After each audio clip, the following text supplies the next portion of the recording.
जय श्री माता जी।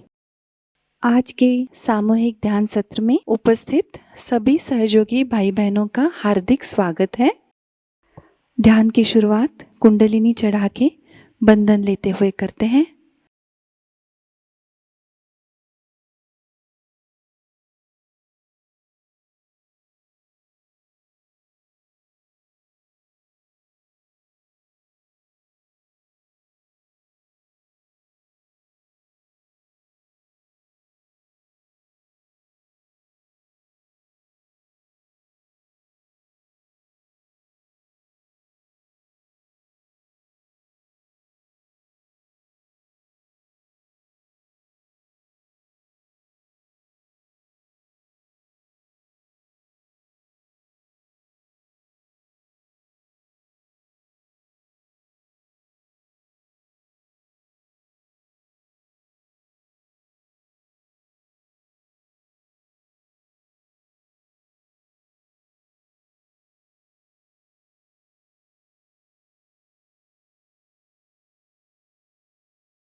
तीन महामंत्र और श्री गणेश मंत्र।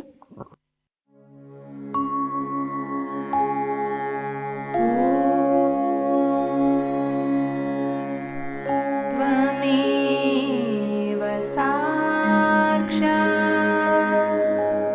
श्री महालक्ष्मी महासरस्वती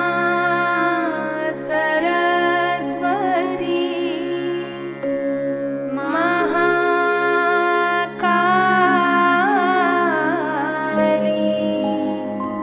त्रिगुणात्मिका कुंडलिनी साक्षात् श्री आदिशक्ति माताजी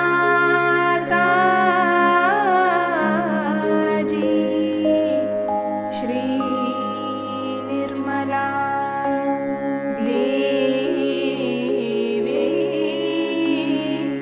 नमो नमः।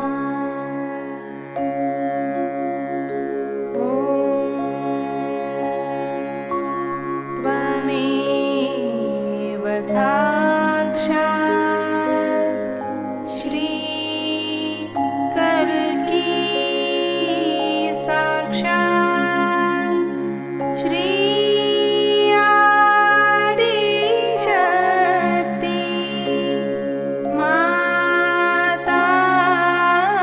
माताजी श्री निर्मला देवी नमो नमः।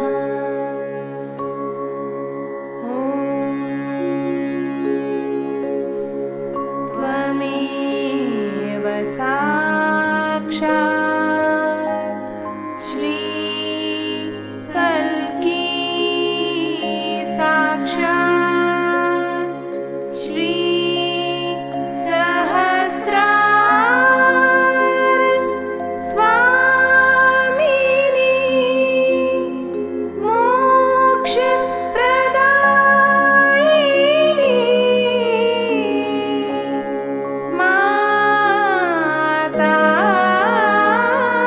माताजी श्री निर्मला देवी नमो नमः।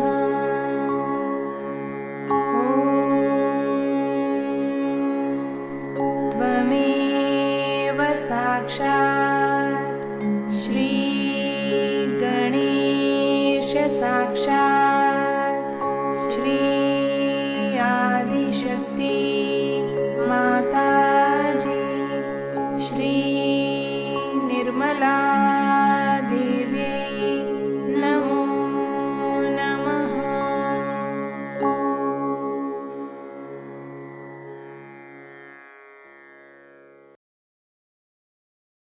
परम पूज्य श्री माता जी, कृपा कर हमारा आत्म साक्षात्कार दृढ़ कीजिए और हमें निर्विचार और निर्विकल्प स्थिति प्रदान कीजिएगा।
इसी स्थिति में अब हम श्री माता जी की अमृतवाणी सुनते हैं। आप सभी साधकों को हमारा नमस्कार।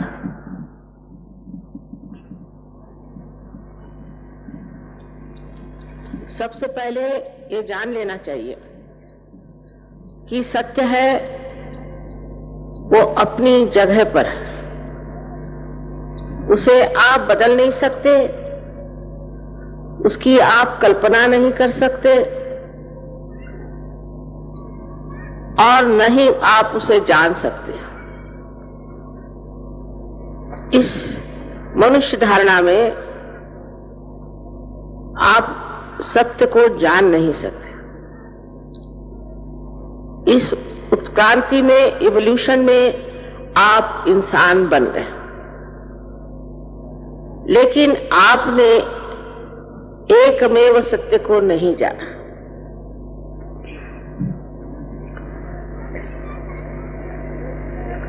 सत्य अनेक नहीं हो सकते। जब आप सत्य के प्रांगण में आ जाएंगे तो आपको आश्चर्य होगा कि सब लोग एक ही बात को सत्य मानेंगे। फिर किसी तरह का झगड़ा हो ही नहीं सकता, कोई उसमें वाद विवाद हो नहीं सकता। अगर सबको एक ही चीज दिखाई दे रही है और जानी जाती है, तब फिर ये जो अलग अलग तरह की धारणाएं बनी हुई हैं, ये सब इकट्ठी समेट जाती।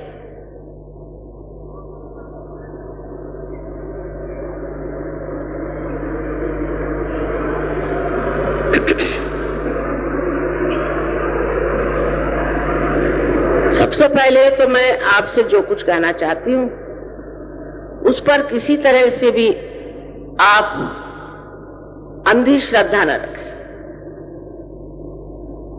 कोई सी भी बात जो कही जाएगी उसको एक शास्त्रीय तरीके से देखा जाए।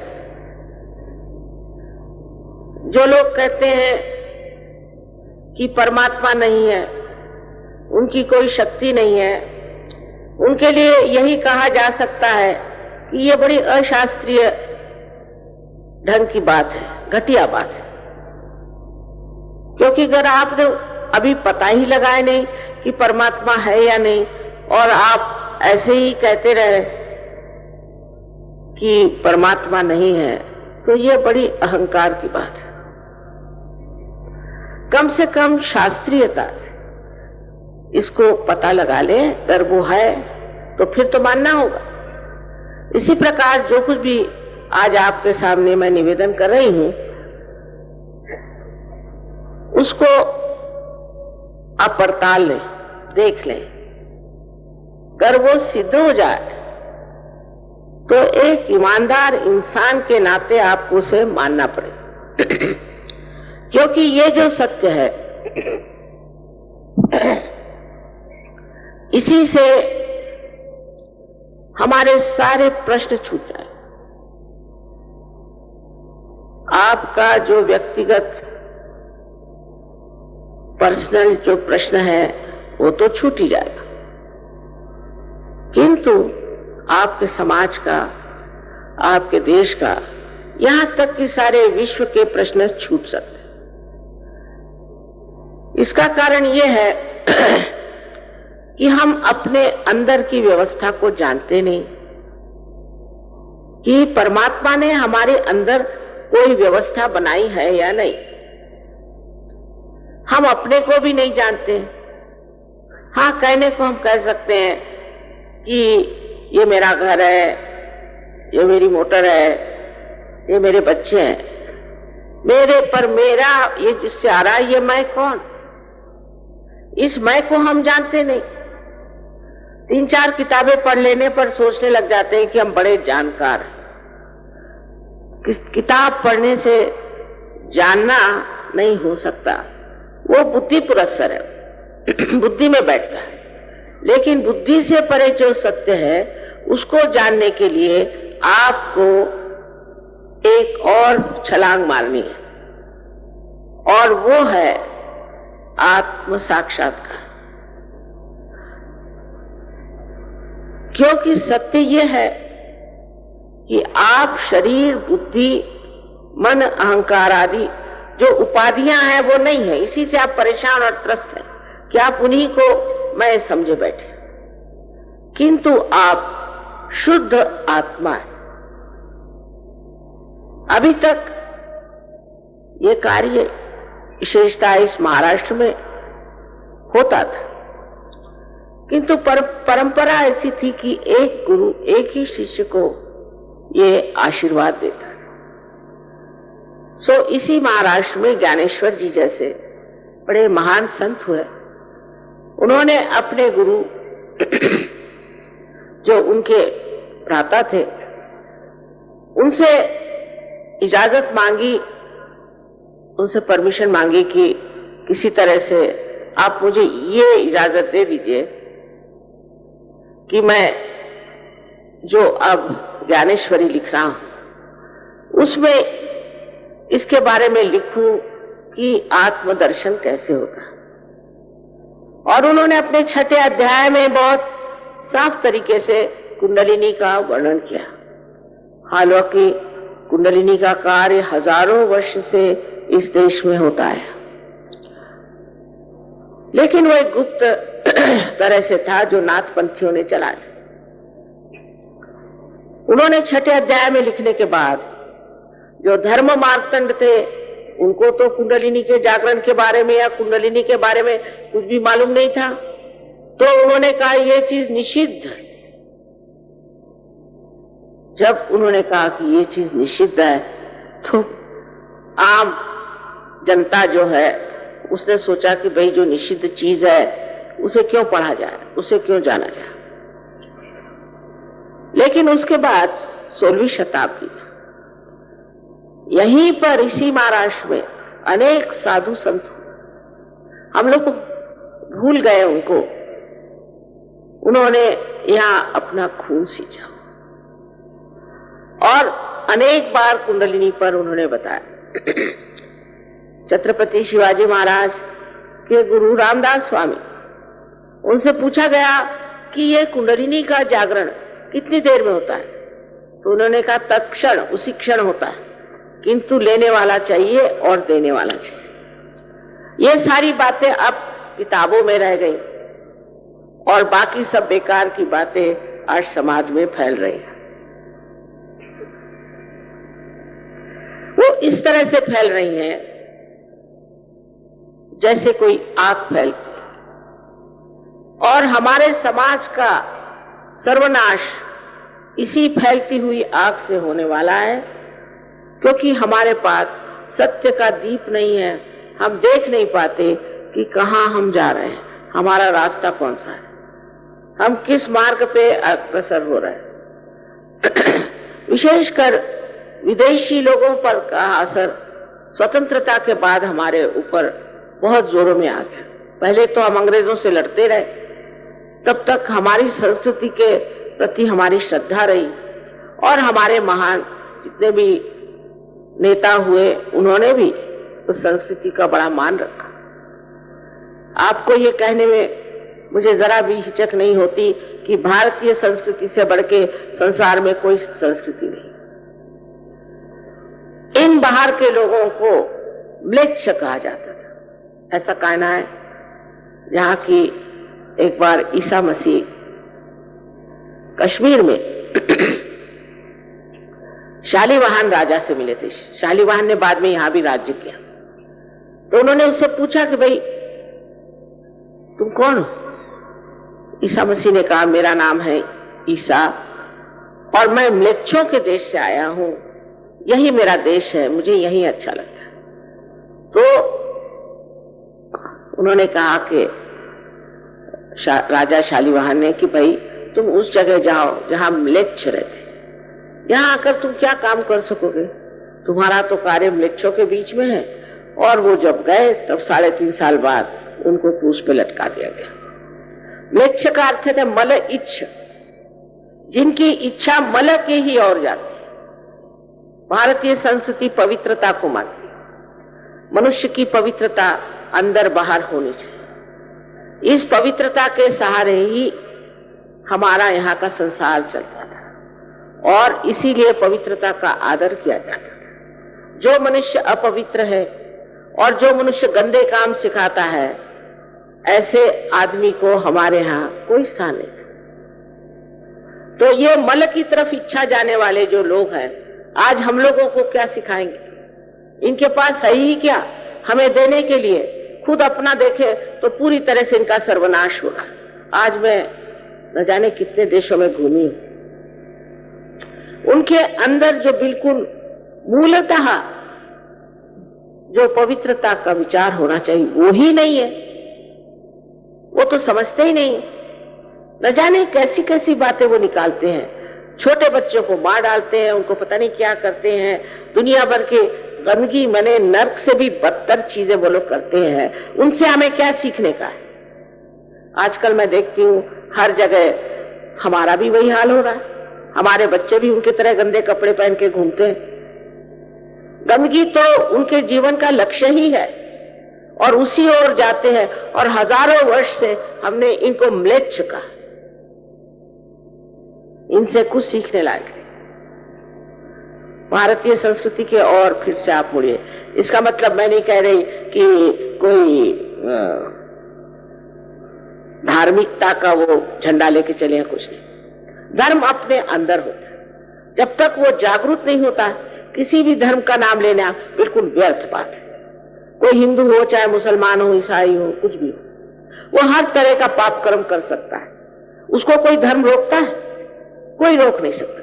पर जब आपके अंदर धर्म जागृत हो जाता है तो आप स्वयं एक साधु हो जाते, एक संत हो जाते। उसके लिए घर द्वार छोड़ना ये इसकी कोई जरूरत नहीं, ये सब अंदर की महिमा है। इसीलिए जब हम अंदर के अंतरतम अपने सौंदर्य को जानते हैं, अपने गौरव को जानते हैं, तभी हम अपनी इज्जत करना शुरू कर देते हैं और उस आत्मा के प्रकाश में जो कुछ गंदगी अपने आप छूट जाती है। आश्चर्य तो ये है कि ये म्लेच्छ लोग जहां मैं जाती हूं, ये आप लोगों से आगे बढ़ गए। मेरे ख्याल से जितने ये नीचे गर्त में थे उतने ये ऊंचे उठ गए। पता नहीं कैसे, मेरे तो समझ में नहीं आता कि लाखों के तादाद में इन्होंने आत्मदर्शन की इच्छा करी। जिन्होंने भगवान का नाम भी नहीं सुना, ऐसे रशियन लोग हजारों के तादाद, और उन्होंने मुझे जैसा पहचाना, मुझे आश्चर्य उनका भी होता है, क्योंकि मैं तो कोई सीधी सरल हूं, मैं कुछ सींग लगा के नहीं घूमती हूं। लेकिन उन्होंने किसी भी दुष्ट गुरु को वहां टिकने नहीं दिया, सबको उठा भगाया। सिवाय मेरे वहां कोई नहीं जा सकता। आखिर उन लोगों के पास इतने सूझबूझ क्यों आई? उसकी बात यह है कि धर्म के नाम पे हमने भी कर्म कांड करके और आपसी द्वेष भाव करके और धर्म को नष्ट कर दिया। धर्म माने प्रेम है, सत्य माने प्रेम है। जिससे आपको प्रेम होता है, आपके बच्चे हैं, पत्नी है, पति है, जो भी हो, माँ है, उसकी सारी बातें आप जानते हैं ना, उसका सारा ज्ञान आपको हो जाता है। उसी प्रकार ये जो आत्मा का दर्शन है, इसमें आप समझते हैं कि आप प्रेम का सागर हैं और इस प्रेम के सागर में डूबने का जो मजा है, जो आनंद है, उस आनंद के उपभोग के बाद फिर आपसे नफरत नहीं होती। आप सबको माफ करते चलते हैं और नफरत अपनी खत्म हो जाती है। सबसे बड़ी चीज यह है कि पहले हम भारतीय संस्कृति की जो नींव है उसे समझें, और वो एक ही है कि आत्मा का दर्शन प्राप्त करना। सारे धर्मों का भी यही कहना। कौन सा धर्म जो नहीं कहता है? आप अगर कुरान में देखें तो उसमें लिखा हुआ है कि आपको वली पीर होना चाहिए। आप बाइबल में देखिए तो बिल्कुल सेल्फ नॉलेज की बात की है, thou shalt know yourself। ऐसा कोई धर्म नहीं है जिसने ये बात नहीं की कि आप अपने आत्मा का दर्शन पहले करिए, तब फिर आपको परमात्मा का भी दर्शन हो सकता। आत्मा का दर्शन करने के लिए जो विचित्र विचित्र बातें, कर्मकांडी बातें लोगों ने फैलाई हैं, उनको छोड़ देना चाहिए। या ऐसा कहिए कि जिस सीढ़ी से आप गुजर रहे हैं वो सीढ़ी छोड़ के ही आप दालान में आ सकते हैं। तो इसलिए जो बहुत सी बेकार सी चीज है, उपास, हमारे यहां उपास की बीमारी, कितने मर्तबा खाना खाते हैं पता नहीं, हमेशा उपास ही करते रहते बहुत से, और सोचते रहते खाने की बात। फिर दूसरे ये कि अपने शरीर को कष्ट देना, हर तरह का कष्ट, और महीनों पैदल चल के कहीं जाना, और ये इस तरह से अपने पिता परमेश्वर को खुश करने की कोशिश करना। कौन सा बाप चाहेगा कि अपने बच्चे इतना दुख उठाएं और मेरे पास पहुंचे? ऐसा कोई बाप आपने हिंदुस्तान में तो देखा नहीं होगा, विलायत की नहीं बात मैं कहती, पर हिंदुस्तान में ऐसा तो कोई बाप नहीं होगा जो चाहेगा कि मेरा बच्चा जो हर तरह की आफतें उठाए और फिर मैं उससे मिलूंगा। इस तरह की बातें जो हमारे देश में हर बार, हर साल, हर युग में होती रहे। सो नानक साहब ने साफ कहा है, सहज समाधि लागू। समाधि जो है सहज में मिलती है, सर के बल खड़े होने से, उपास करने से, दुनिया भर के कर्मकांड करने से नहीं, पर सहज में आपको समाधि लगती है। यही बात है। और सहज का मतलब है आपके साथ पैदा हुआ। ये योग का आपका जन्म सिद्ध अधिकार है। जैसे तिलक ने कहा था, तिलक साहब बहुत साफ कहा था कि स्वातंत्र्य ये हमारा जन्म सिद्ध अधिकार है, और मैं कहूंगी कि स्वतंत्र को जानना ये हमारा जन्म सिद्ध अधिकार है। स्व माने हमारी आत्मा, और उसके तंत्र को हमें जानना चाहिए, उसको पहचानना चाहिए। आप ये साधारण मनुष्य नहीं। जैसे समझ लीजिए एक टेलीविजन लेकर आप कहीं देहात में जंगल में चले जाएं और उनसे कहिए कि इसमें ये मूर्ति दिखाई देगी, वो मूर्ति दिखाई देगी, या कहिए कि इसमें आपको फिल्म दिखाई देगी, तो आप कहेंगे वाह वाह ये तो एक डब्बा है, इसमें क्या दिखाई देगा। देहाती तो नहीं समझ पाएंगे ना, लेकिन हम भी अपने को डब्बा ही समझते हैं। जिस वक्त ये कनेक्शन आपका उस विशेष परमात्मा की शक्ति से हो जाता है, तभी तो आप जान सकते हैं कि आप क्या है। तो दूसरा सत्य यह है कि इस सारे चराचर सृष्टि में एक महान शक्ति कार्य करती है, जिसे हम लोग परम चैतन्य कहते हैं, कोई रूह कहता है, कोई उसे all pervading power of divine love कहता है, चाहे उसे किसी भी नाम से कहे। जैसे पतंजलि ने से ऋतंबरा प्रज्ञा का, आप नाम उसे कुछ भी दीजिए, मतलब ये है कि वो एक महान शक्ति है, और ये शक्ति सारे जीवंत कार्य करती है।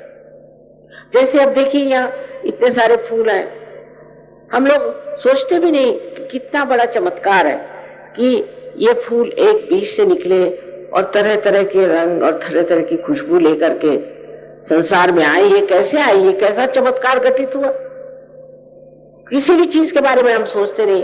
यानी समझिए कि हमारा हृदय कौन चलाता है। अब डॉक्टर से पूछे तो वो कहेंगे ऑटोनॉमस नर्वस सिस्टम। ऑटो कौन है, ऑटो कौन है, उसका जवाब नहीं, क्योंकि हम बाहर से किसी चीज को देख रहे हैं, पर अगर अंदर से हम जाने तो हमारे अंदर अनेक शक्तियां ऐसी हैं जो हमने आज तक इस्तेमाल नहीं की।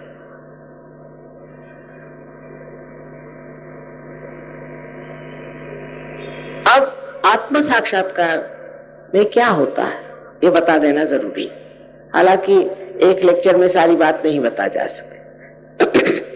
सबसे पहले आपके अंदर एक शक्ति है जिसे कहते हैं कुंडलिनी शक्ति। इसको कुंडलिनी इसलिए कहते हैं क्योंकि इसमें छोटे छोटे, जिसे हम लोग कुंडल कहते हैं, सर्कुलर, वैसे 3.5 सर्कुलर कुंडलों से बनी हुई ये शक्ति, और इसको स्त्री का रूप हम मानते हैं।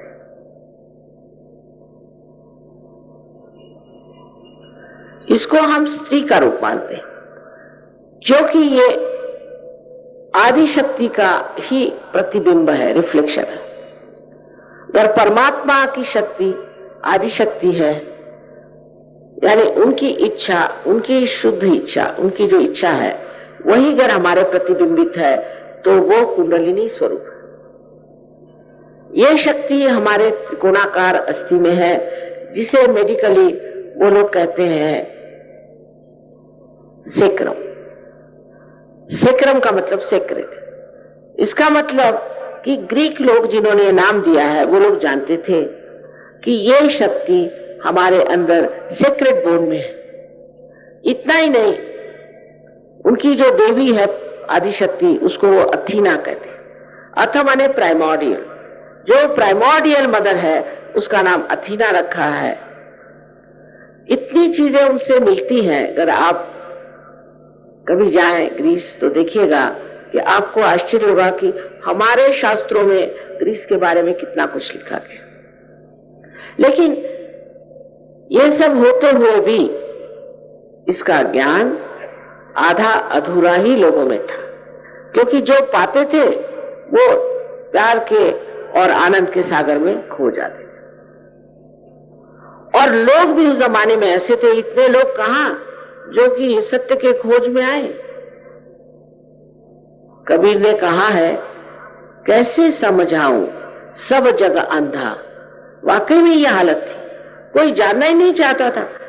सब अपने अपने ज्ञान में खोए हुए, अपने अपने शान में खोए हुए, अपने को पता नहीं क्या समझते थे। और जो उन्होंने बात कही है, आज वो बात नहीं। आज कलयुग के एक उपकार है कि बहुत खोज सत्य की सारे दुनिया में हो रही, हिंदुस्तान में कम है पर और जगह बहुत है। क्योंकि हम सोचते हैं हम बड़े धार्मिक है, सुबह से शाम तक हमने 2-4 भजन गाए हो गए, हम तो बड़े ही है। उससे आगे जाने की इच्छा कम।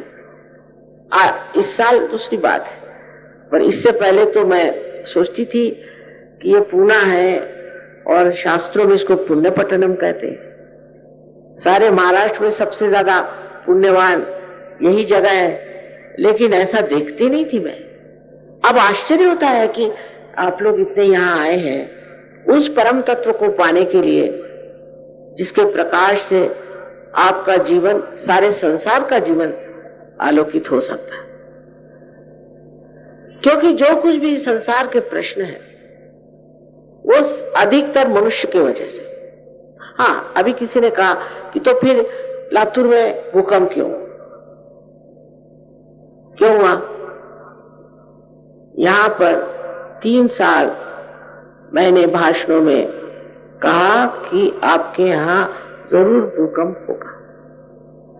उसकी वजह ये कि गणपति के उत्सव में गंदे गंदे गाने, विभत्स तरीके डांस और सब उस गणेश जो कि पवित्रता का प्रतीक रूप है आप लोग करते हैं। ये गणेश बहुत जाज्वल्यवान है। आप नहीं सोचिए कि सिर्फ मिट्टी का गणेश है, और एक दिन जब भड़केगा तो इस महाराष्ट्र में भूकंप आएगा और आने वाला है। और यहाँ 4 गणेश वर्तमान है, वो स्वयंभू है। स्वयंभू माने वाकई पृथ्वी से आए हो,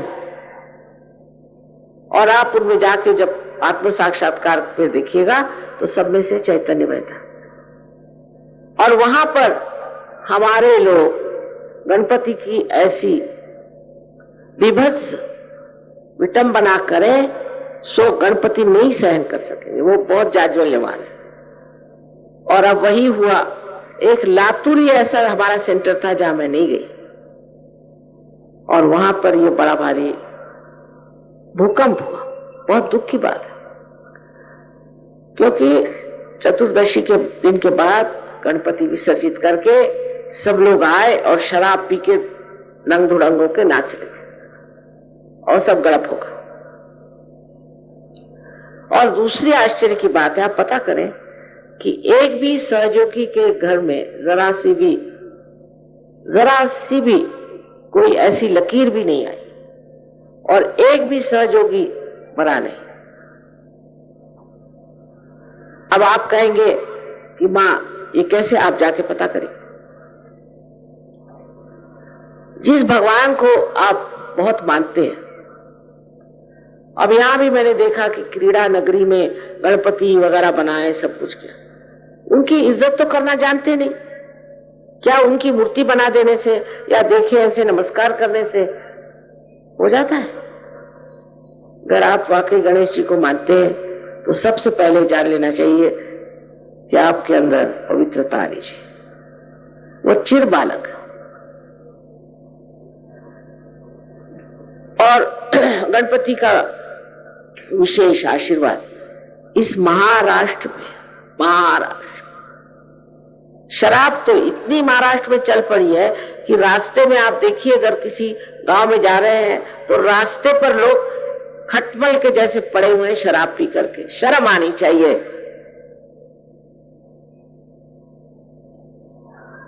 इतनी शराब जो महाराष्ट्र में आ गई, मैंने तो सोचा था मैं महाराष्ट्र में प्रोग्राम ही नहीं करूं। औरतें, आदमी सब बेशर्म जैसे शराब पीते हैं, और इसका परिणाम जो होगा वो मैं जानती हूं, बहुत भयंकर। लेकिन आत्म साक्षात्कार के बाद आप पी नहीं सकते। आप कोशिश कर लीजिए, आप पी नहीं सकते। क्योंकि अगर किसी का है शराब मत पियो तो आधे लोग उठ के चले जाएंगे, अरे ये कैसे कहा, हमारा तो सारा ही मजा करके किरकिरा हो, हम कैसे रहेंगे बगैर शराब के। बाप रे बाप, ये तो बहुत ही आफत आ गई। लेकिन आपको हैरानी है कि एक बार सहज के गली में आ जाओ, फिर आप शराब की तरफ नहीं जाएंगे, क्योंकि अपना ही आनंद आत्मा का इतना ज्यादा और सुखद है कि फिर कौन शराब पीने चला, अपने आप छूट जाए। ये सारी आदतें हमारे यहाँ इंग्लैंड में वगैरह बहुत से लोग आए थे, सब ड्रग एडिक्ट्स, उनकी ड्रग्स एक रात में छूट गई। मैं झूठ नहीं बोल रही, ये सही बात है। एक रात में उनकी छूट गई। वो चाहे कुछ उस पर सोचे या न सोचे, दूसरे दिन से वो पी ही नहीं सकते। क्योंकि क्या होता है, अगर समझ लीजिए मैं एक जिद्दी औरत हूं और किसी को सुनती नहीं, अधिकतर आजकल ऐसे ही लोग हैं, हाथ में मेरे सांप, और सांप को पकड़े हुए जोर से, और किसी ने बताया कि आपके हाथ में सांप है, आपको काटेगा। जब तक काटेगा नहीं मैं सुनने नहीं वाली कि ये सांप है। मैंने नहीं भाई, ये तो डोरी, अंधे है ना। लेकिन अगर थोड़ा सा भी प्रकाश आ जाए और दिखाई दे कि मेरे हाथ में सांप है तो फौरन छोड़ दूं। इसी प्रकार ये सब नाशवान चीजें, भगवान ने आपको इस संसार में अपना नाश करने के लिए नहीं बनाए। कम से कम मुक्ता से आप अपनी नाक कान काटो तो उसे कौन क्या कर सकता, लेकिन भगवान ने आपको इसलिए नहीं बनाया। उन्होंने बनाया है कि उनके साम्राज्य में आओ और आनंद से विराजमान और शहंशाह जैसे। आपकी सारी विपत्तियां और तकलीफें इन चक्रों की वजह से। मैंने पहले ही कहा कि लोग कहते हैं कि वहां क्यों भूकंप हुआ, ये क्यों हुआ, क्योंकि आपके चक्र खराब है। आपके चक्र अगर ठीक हो जाए, जिस पे आप आधारित, आप ठीक हो जाएंगे और दूसरे भी ठीक हो सकते। इस तरह से अगर बहुजन ऐसा समाज हो जाए कि जो सब आत्म साक्षात्कारी हो, जिसके अंदर आत्मा का प्रकाश हो, तो दुनिया ही बदल जाए। आप देखिए, एक साक्षात्कारी आदमी के हाथ का जो चैतन्य है, उससे आपके यहाँ की जो बड़ी समस्या खाने पीने की है वो बहुत आसानी से सुलझ सकती है। कैसे कि इस चैतन्य से आपका जो एग्रीकल्चर है, खेती का जो व्यवहार है, सो आपकी खेती कभी कभी 10 गुना हो जाएगी और नॉन हाइब्रिड सीड से भी आप खेती कर सके। हमने यहाँ पर एक एक्सपेरिमेंट करके और हमारे यहाँ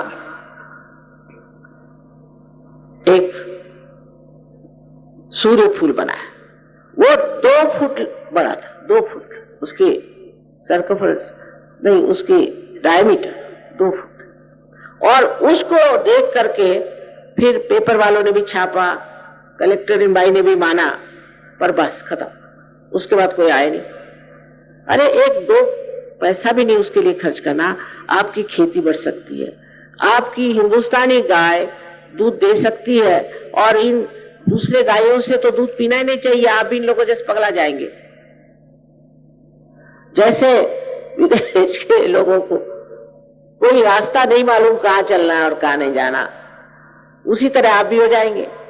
इन गायों के तो दूध पीने ही नहीं चाहिए, लेकिन अपनी ही गाय का दूध इतना बढ़ जाता है। और अब तो महाराष्ट्र में इतना दूध बढ़ गया है कि मैंने सुना कि दूध को वो समुद्र में फेंक दे रहे। इतना तो आपके यहां दूध आ गया। और तो भी आश्चर्य की बात यह है कि लोग सहज के गौर नहीं आते, जो आसानी से आप प्राप्त कर सकते। इसमें कोई, हम आपसे पैसा नहीं लेते, नहीं आपको कोई पैसा देना है। इसका पैसे से क्या मतलब हो सकता है?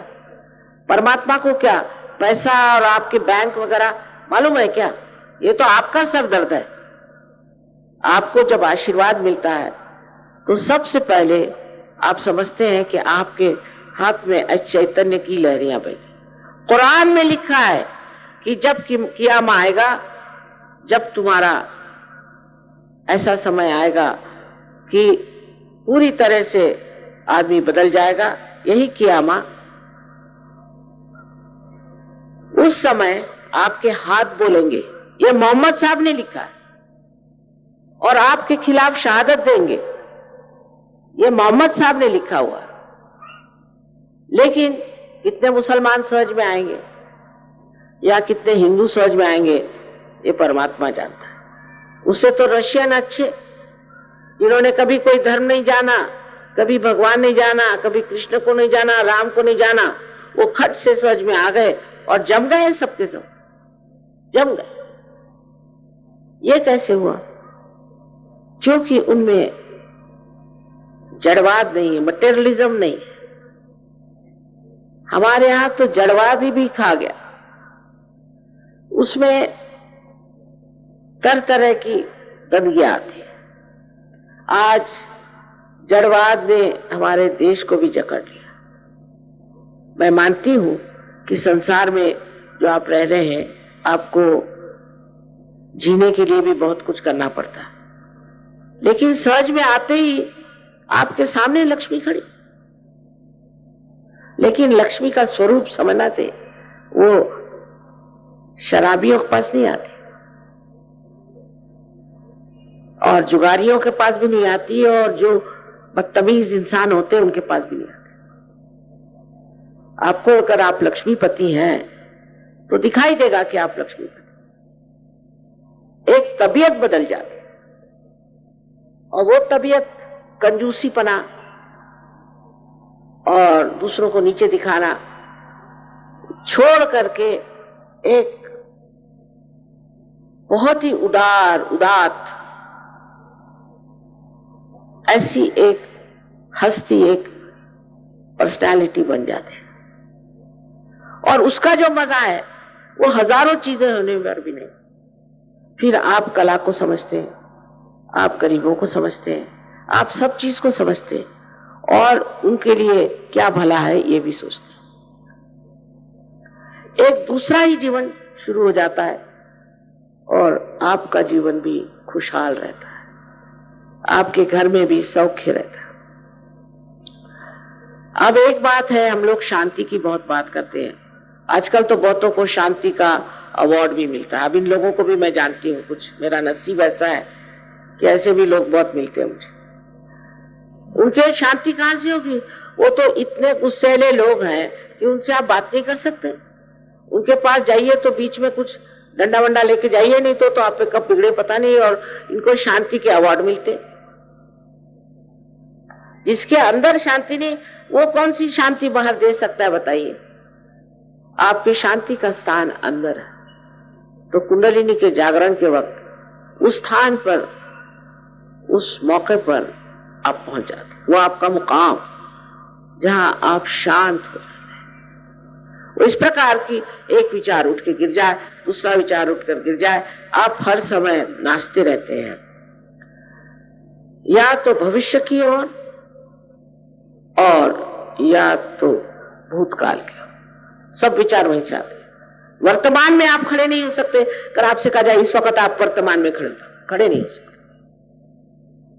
आपका चित्त फौरन आगे जाएगा या पीछे जाएगा।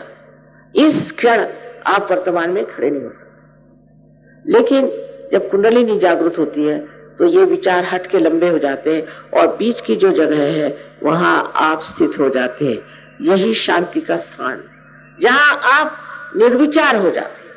तो पहली स्थिति है जिसमें आप निर्विचार समाधि को प्राप्त करते हैं सहज में। लेकिन निर्विचार होते हुए भी आप समाधि माने पूरे सतर्क। ये नहीं कि उस वक्त आप बेहोश, पूरी तरह से होश बढ़ गया, हर चीज नई तरीके से दिखाई देने लगती। यह स्थिति पहले आती है। और जब ये कनेक्शन आपका पक्का हो जाता है इस सर्वव्यापी शक्ति के साथ पूरी तरह से, तब आपको निर्विकल्प समाधि की प्राप्ति होती और इससे आप दुर्बल नहीं सबल हो जाते, क्योंकि आपकी शारीरिक जो कुछ भी व्यथाएं हैं वो ठीक हो जाती। यह बात बिल्कुल सही है कि जो लोग एक बार सहज में आए वो बीमारी से छुटकारा पा गए और बाद में बीमार नहीं हुए। ये बात बिल्कुल सही। और ऐसी ऐसी बीमारियां जिसका इलाज डॉक्टर लोग कर ही नहीं सकते। इसका मतलब नहीं है कि सब डॉक्टरों के पेट पर पैर आएगा, ये कभी नहीं, क्योंकि अधिकतर जो रईस लोग होते हैं बहुत ज्यादा, वो डॉक्टर के पास जाएंगे ना, उनके पास पैसा होता है तो वो डॉक्टर खरीद सकते हैं, मुझे तो खरीद नहीं सकते। लेकिन कुछ रईस लोग भी आते हैं। मानसिक स्थिति बहुत लोगों को खराब है। आजकल एक बीमारी चली है स्ट्रेस, जो देखो उसे स्ट्रेस। स्ट्रेस क्यों होता है? क्योंकि आप जब कार्यान्वित होते हैं तो आपके अंदर अहम भाव बढ़ता है और वो सर पे छा जाता है एक शिरस्त्राण जैसे यहाँ पर। लेकिन जब कुंडलिनी जागृत होती है तो वो इस ब्रह्मरंध्र को छेद देती है और मानो एक छेद सा, जिसमें से आपकी सारी परेशानियां, आपका सारा स्ट्रेस निकल जाता है और आप महसूस कर सकते हैं कि आपके सर के अंदर से ही ठंडी ठंडी हवा आ रही। उसमें शंका करने कोई बात नहीं, क्योंकि आप ये सब हैं, यह आप ही की शक्ति है, आप ही के अंदर से ही जागृत हुई और आप ही को इसने आशीर्वादित किया। समझ लीजिए कि आपकी अपनी व्यक्तिगत मां है, आपके बारे में सब जानते हैं। जैसे टेप रिकॉर्ड होता है, ऐसे इसने अपने अंदर सब आपके बारे में जान रखा और वही आपको पुनर्जन्म देती है और आपका दूसरा जन्म होता है जिसके लिए वो लालायित है। इसमें हमारा आपका कोई लेना देना नहीं पड़ेगा, कोई भी नहीं, क्योंकि आपकी शक्ति है। अब समझ लीजिए कि एक दीप जला हुआ है और उसने अनेक दीप जला दिए, तो उसमें उस दीप का क्या लेना देना बना रहा? इसलिए इसमें कोई भी आभार किसी के मानने की बात नहीं है। उल्टे हमें ही आपके आभार मानने हैं कि आप लोग आए और अपने आत्म साक्षात्कार के इच्छा से यहाँ बैठे रहे। इतने देर कोई बैठते भी नहीं लोग, आजकल को तो पता नहीं क्या आदत लग गई है कि वो आराम से इतनी देर शांति से बैठते भी नहीं। बहरहाल जो भी हो, यह आपका अपना अधिकार है। और फिर सबसे बड़ी बात जो होती है कि आपकी आध्यात्मिक उन्नति। आध्यात्मिक उन्नति का मतलब यह है कि आप एक बहुत ऊंचे दर्जे के इंसान हो जाते हैं। आपके हाथों में अनेक शक्तियां दौड़ने लग जाती हैं। आप भी लोगों को पार करा सकते हैं और आप भी लोगों को रियलाइजेशन दे सकते हैं। इसके लिए जरूरी नहीं है कि आप कुछ रुपया खर्च करें या कुछ करें। सिर्फ एक बात है कि थोड़ी नम्रता जरूर होनी चाहिए। अब हमारे जो जहां पर ये लोग प्रोग्राम वगैरह करते हैं, बहुत सर्वसाधारण तरह की जगह है। उसमें क्योंकि हम लोग पैसा ऐसा लेते नहीं ना, उसमें जैसे भी है बहुत विद्वान लोग हैं और आपको सब बता देंगे कि आपके अंदर चक्र कैसे हैं और वो चक्रों की शुद्धता कैसी करनी है और आप किस तरह से इसको पा करके दूसरों की चक्रों को चक्र से। तो आपका जो नया आयाम आता है उसे कहते हैं सामूहिक चेतना, कलेक्टिव कॉन्शियसनेस। माने आपके हाथ पर आप महसूस कर सकते हैं अपने चक्र और अपने ही हाथ पर आप दूसरों के चक्र भी महसूस कर सकते हैं। अगर आपको ये मालूम हो कि हम अपने चक्र कैसे ठीक करें और हम दूसरों के चक्र कैसे ठीक करें। बस हो गया। 1 महीने में आप अपने गुरु हो जाते हैं। आप समझ जाते हैं कि आपके लिए कौन सी चीज ठीक है और कौन सी नहीं। समझ नहीं जाते, ये आपके अंदर ये बैठ जाता है।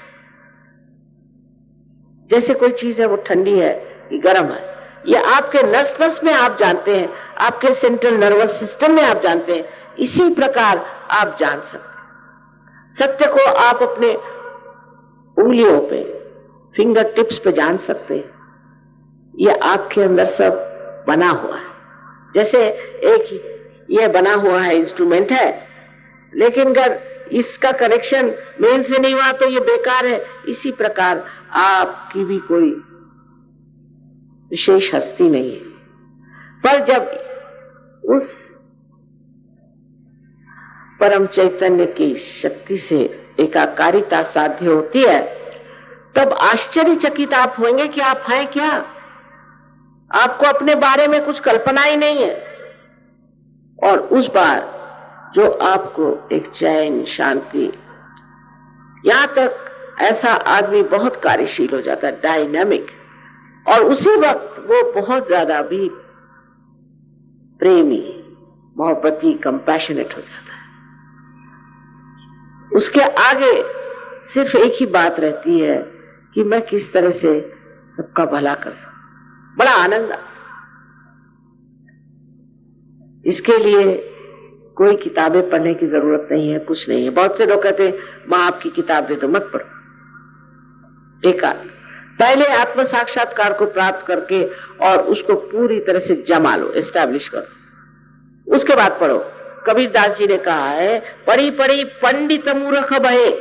इस पूना में ही मैंने ऐसे बहुत से देखे हैं, औरों की क्या कहूं। वे ज्यादा पढ़े हैं, इतने बुद्धिवादी हैं कि उनसे आप बात ही नहीं कर सकते। वो कुछ बोलिए, वो किताबी बताने लगता है, भाई तुमने कुछ लिखा है, तुम्हारा कोई विचार है कि तुम इसने कहा, उसने कहा, उसने कहा, उसने कहा। लेकिन जो चीज आपके भले के लिए, जो आपके हित के लिए है, बेनेवोलेंस के लिए है, उसको, उससे क्यों मुंह मोड़ा जाए, उसको क्यों न पा लिया जाए। ये मेरी समझ में नहीं आता था, पर अब देखती हूं कि लोग समझ रहे हैं, और समझ रहे हैं कि हमारी जिंदगी जो है वो किसी न किसी विशेष रूप के लिए बनी हुई। इसलिए नहीं कि पैदा हो और बच्चे पैदा करो और उसके बाद इंश्योरेंस करो और मर जाओ, इसके लिए नहीं। इससे कहीं अधिक हमारी जिंदगी का मूल्य है, और उस मूल्य को हमें प्राप्त। मराठी में भी, हिंदी में भी, अंग्रेजी में भी, जो भाषाएं आती, लेकिन ये लेक्चर भी जो है एक तरह से दिमागी जमा खर्च।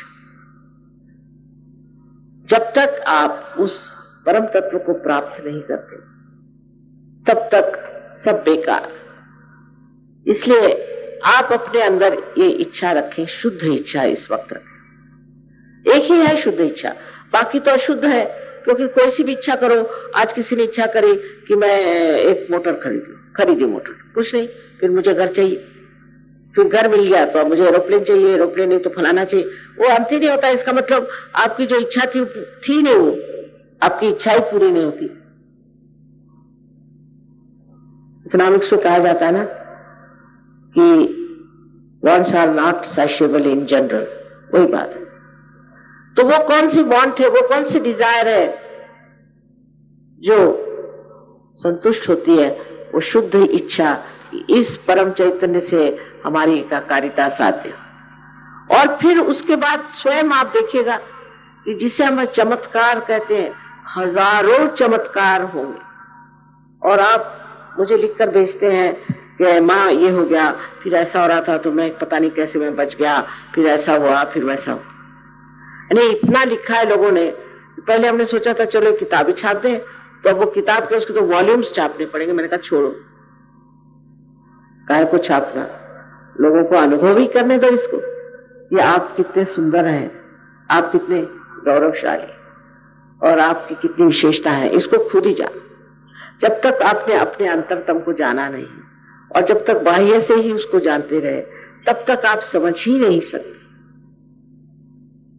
और उसके लिए आपको खास कुछ करना नहीं, क्योंकि इस पवित्र भूमि पर आप बैठे हुए हैं। मैं आपको बताती हूँ कि हिंदुस्तान में जागृति देना बहुत आसान है मेरे लिए, पर लोग आते हैं और बाहर मुश्किल है, मेरे हाथ टूट जाते हैं उनको जागृति देते देते, घंटों तक मेहनत करनी पड़ती है, पर वहां लोग आते हैं। दांत है तो चने हैं, चने हैं तो दांत नहीं। और बाहर के जो लोग हैं वो ऐसे जमते हैं, ऐसे जमते, एक बार पार हो गए तो जमते उसमें। पर यहाँ देखिएगा आप, अभी आप 50,000 आए, चाहे जितने भी आए, बाद में सेंटर में 4 आदमी पहुंचे। ये हुआ क्या? वही बात जो ईसा मसीह ने कही थी कि कुछ बीज हैं वो अंकुरित हुए पर वो पहाड़ों पे पड़े और सड़ गए। वही हालत, अंकुरित होने पर वृक्ष होना ही चाहिए। आप जितनी अपनी इज्जत करेंगे, अपने आत्म साक्षात्कार का अनुभव गहराई से पाना चाहेंगे, उतनी ही आपकी वृद्धि होगी और आपके सारे लाभ हो सकते हैं। और हम अपने भारतवर्ष को भी एकदम बहुत सुंदर सा एक आदर्श जो लोगों ने सोचा था, ऐसी हालत में पा सकते हैं। सारी दुनिया इस भारतवर्ष के चरणों में आएगी, क्योंकि वो एक वृक्ष की तरह बाहर बहुत बढ़ गए, लेकिन उनकी जड़ें बहुत कमजोर हैं, और उस जड़ों का जो आधार है वो हमारे इस भारतवर्ष में, विशेषकर अपने महाराष्ट्र में। और इसको पाना, इसको प्राप्त करना भी बहुत सहज है। सिर्फ फिर से कहूंगी कि एक शुद्ध इच्छा रखें और उसी शुद्ध इच्छा के सहारे आप इसे प्राप्त कर सकते। उसके लिए और कोई चीज की जरूरत नहीं, सिर्फ इसमें ये जान लेना चाहिए कि पूर्ण आत्मविश्वास रखें कि हम इसे प्राप्त कर सकते। ये नहीं सोचना चाहिए कि हम कैसे पा सकते हैं और हम तो पापी हैं और ये वो। इस वक्त आप कोई पापी वापी नहीं है। इस क्षण अपना जो कुछ भी भूतकाल है, पास्ट है, उसे एकदम भुला दीजिए। इस वक्त आपको प्राप्त होना है वो चीज जिसके लिए आप इस संसार में आए। और ये सब धारणाएं दिमाग से निकाल, जो आपको समझाते हैं कि आप पापी हैं वगैरह, सोच लीजिए वही पापी होंगे। आपको अपने प्रति गौरव और आदर होना चाहिए। कुछ भी हो, कुछ भी किया हो, आपको पता होना चाहिए कि परम चैतन्य जो है ये क्षमा का सागर है। सबसे ज्यादा ये क्षमा का सागर है। ऐसे तो ये ज्ञान का सागर है, ऐसे ये प्रेम का सागर है, लेकिन सबसे ज्यादा ये क्षमा का सागर। और इसलिए आपका कोई भी गुनाह ऐसा नहीं है जो ये क्षमा नहीं कर सकता और अपने अंदर पूरी तरह से नष्ट नहीं कर सकता। इसलिए आप कृपया ये जान लीजिए कि अपने प्रति एक प्रसन्न चित्त रहना चाहिए इस वक्त। और जो और भी आसान चीज है वो है कि आप सबको एक साथ क्षमा कर दीजिए। बहुत से लोग कहते हैं क्षमा करना बड़ा कठिन है, पर सोचिए कि आप क्षमा करते हैं तब आप करते क्या है? कुछ भी नहीं करते। क्षमा करते वक्त आप क्या करते? कुछ भी नहीं करते। और क्षमा नहीं करते तो भी कुछ नहीं करते। तो जब आप क्षमा नहीं करते तब दूसरों के हाथ खेलते, गलत लोगों के हाथ खेलते, क्योंकि आप ऐसे लोगों के बारे में सोचते रहते हैं जिन्होंने आपको दुख दिया और आप अपने को दुख देते रहते हैं, नाराज होते रहते हैं, परेशान होते रहते हैं। इसलिए अगर आप अभी सबको एक साथ क्षमा करें, उनके बारे में सोचने की भी जरूरत नहीं, कोई सोचने की जरूरत नहीं, ऐसे ही क्षमा करते। क्षमा करते ही आप देखेंगे अभी बड़ा हल्कापन हो रहा है। सबको एक साथ क्षमा करते, क्योंकि जो आज्ञा का चक्र है ना, ये बहुत संकीर्ण है और इसके अंदर से कुंडलिनी को निकलने के लिए चाहिए कि वो जरा सा खुल जाए, वो क्षमा करने से खुल जाएगा। अपने को किसी चीज में दोषी नहीं समझना चाहिए। अब ये अंग्रेजी तरीका है, उठे सुठे सॉरी सॉरी सॉरी। आजकल, पहले हम लोग तो जब छोटे थे, मतलब हम तो बहुत उम्र है हमारी, तो हम लोग तो आए बेगी और पाठ नहीं कहते थे। तो आजकल ये सॉरी भाई, सॉरी काहे के लिए? सुबह उठो तो सॉरी, शाम को उठो तो सॉरी, हर चीज में सॉरी कहेंगे। अपने को किसी चीज के लिए दोषी समझना, छोटी छोटी चीज में। अंग्रेजी तबीयत ऐसी होती कि अगर आपने चम्मच को उल्टा पकड़ लिया तो हो गया, आप काम से गए। ऐसे ही विचित्र लोगों को क्या कहना चाहिए? अरे भाई, कोई किसी को मार डाले या कुछ करे तो ठीक है, उसी पे वो रात दिन रोते रहेंगे कि अरे मैंने तो चम्मच उल्टा पकड़ लिया था, तो क्या होगा? ऐसी जो संस्कृति है उथली बिल्कुल, कि चम्मच कैसे पकड़ते हैं आप और कप कैसे पकड़ते हैं और खाना आप कैसे खाते हैं, अरे इसमें रखा क्या? ऐसी उथली संस्कृति के लोग जो है वो अपने को बहुत दोषी समझते हैं। हिंदुस्तानी कम है ऐसे, तो उनका ये चक्र पकड़ता है। और जब ये चक्र पकड़ता है तो इससे अनेक बीमारियां हो सकती है। तो स्पॉन्डिलाइटिस नाम की जो बीमारी है, जिसमें हड्डियां हिल जाती हैं, या अंजाइना नाम की बीमारी है। जो लोग अपने को सोचते हैं कि मैं बड़ा दोषी हूं और बात बात में सॉरी करते हैं, ऐसे लोगों का ये पकड़ा जाता है। और इससे आगे चल के हो सकता है कि सारे आपके जो शरीर के अवयव हैं वगैरह, वो भी सब लिथार्जिक हो जाए, इसलिए वो भी आलसी हो जाते हैं। इसलिए काहे को बेकार में अपने को दोष देते बैठना? आप में कोई दोष नहीं, जैसे भी है परमात्मा को प्यारे, उन्होंने आपको बनाया, वही जान ले। जो कुछ भी दोष है या निर्दोष है वही जान ले। आप क्यों अपना कायदा कानून चलाते हैं, अपना न्याय देते हैं, अपना जजमेंट करते हैं? उनको करने दीजिए, और नहीं तो कुंडलिनी है, वो अपना जजमेंट दे देगी, पर आप अपने को दोष मत दीजिए। बस यही 3 बातें मुझे आपसे कहनी है। अगर आपने ये 3 बातें अभी कर ली, मेरी बात मान करके कृपया, तो आपकी कुंडलिनी फौरन जागृत हो जाएगी। चौथी बात यह है कि आत्म साक्षात्कार के बाद हम पूरी तरह से इसमें अपने को ढालेंगे और अपना हम इस परम चैतन्य का जो भी योग हुआ है उसको स्थापित करेंगे। ऐसा वचन ही देना पड़ेगा, क्योंकि आधा अधूरा काम कभी भी फायदा नहीं करेगा। फिर 10 दिन बाद आप आके पहुंचेंगे कि माँ मुझे ये बीमारी हो गई, फिर उसके बाद आएंगे माँ मुझे वो हो गया। तो रात दिन जैसे धोबन कपड़े धोती है, ऐसे मैं भी आपकी रोज सफाई करती फिरूं, ये ठीक नहीं। इसलिए आज ही निश्चय कर लें कि हम इस पे गहरे उतरेंगे, अपने को पूरी तरह से पाएंगे और हम अपनी सारी शक्तियों को पूरी तरह से प्रभावित करेंगे।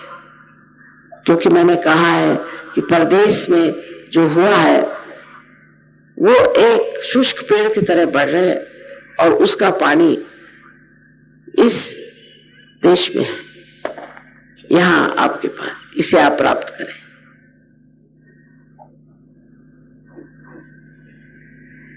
सबको मेरा अनंत आशीर्वाद। अब हम निःशब्द ध्यान में चले जाएंगे।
दोनों हाथ जोड़ के श्री माता जी के प्रति आभार व्यक्त करते हैं और प्रार्थनाएं अर्पित करते हैं।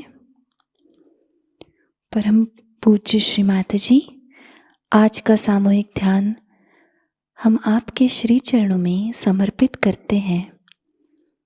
आज के ध्यान में आपने हमें जो निरानंद प्रदान किया, हमें चैतन्य से आशीर्वादित किया माँ, इसलिए हम आपके ऋणी हैं। संपूर्ण विश्व में विश्व निर्मल धर्म प्रस्थापित करने हेतु कृपा कर हमें सहज योग प्रचार प्रसार का शुद्ध एवं प्रभावी माध्यम बनाइएगा। हमारी सभी प्रार्थनाओं का स्वीकार कर हमें आशीर्वादित करने की कृपा कीजिए माँ। जय श्री माता जी। सामूहिक बंधन लेते हैं।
आज का ध्यान केंद्र संपन्न होता है। जय श्री माता जी।